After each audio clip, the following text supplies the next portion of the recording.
Conduire un événement comme le tournoi international de Dirinon, autant de personnes, c'est une exigence pour nous d'accueil. Et cette exigence, elle porte aussi sur les questions d'environnement, puisqu'on va générer un certain nombre de perturbations à l'environnement que l'on essaye de corriger par des actions autour du développement durable depuis 10 ans. Alors la principale action qu'on mène, elle porte sur la gestion des déchets. On produit énormément de déchets sur un événement comme ça. Et on a mis en place l'application d'une règle assez connue qui est la règle des 3 R, réduire, réutiliser et recycler, à laquelle on pourrait même ajouter un 4e qui est refuser. On peut refuser le déchet. D'ailleurs, moi j'invite les gens quand ils vont dans les supermarchés à refuser de prendre un sac plastique. Réduire, c'est par exemple avoir supprimé les gobelets jetables et même les barquettes à frites jetables pour engager les gens dans un principe de consigne. Ça permet d'éviter d'avoir un déchet sur le site. Réutiliser, c'est par exemple avoir acheté un certain nombre de plateaux repas qui nous permettent de chaque année réutiliser ces outils, comme les barquettes, comme les gobelets d'ailleurs aussi. On est dans cette démarche-là. Recycler, c'est quelque chose de plus complexe, mais sur lequel les bénévoles du tournoi ont acquis vraiment un savoir-faire qui passe d'abord par l'idée d'intercepter le déchet avant que le grand public soit vraiment confronté à ce choix assez complexe de savoir qu'est-ce qui se met dans la poubelle jaune, qu'est-ce qui se met dans la poubelle marron.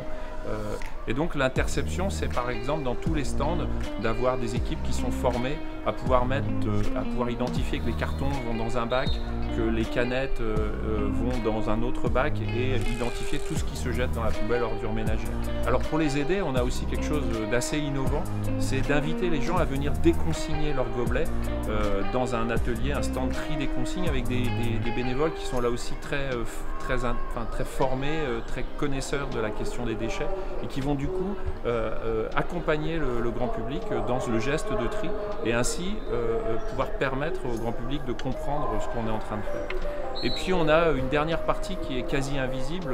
Je suis ici sur cette partie, dans ce lieu où à la fin du tournoi on essaye de retrier une grande partie des poubelles jaunes dont on sait que de toute façon on aura des erreurs de tri. Et là on essaye à la fois de livrer à la collectivité des conteneurs avec du carton qui a vraiment été trié, des canettes dont on est sûr qu'on ne va pas retrouver des choses de la nourriture par exemple dedans. Et ça c'est une partie très importante puisque c'est la qualité du produit qu'on doit livrer à la fin. Pour finir sur cette partie-là, déchets, quand on fait tout ce travail, quand on suit toute cette chaîne, on se rend compte que le déchet finalement a une valeur, que c'est nous qui en sommes responsables et c'est à nous de valoriser ce déchet pour que justement il devienne plus une ressource qu'un déchet.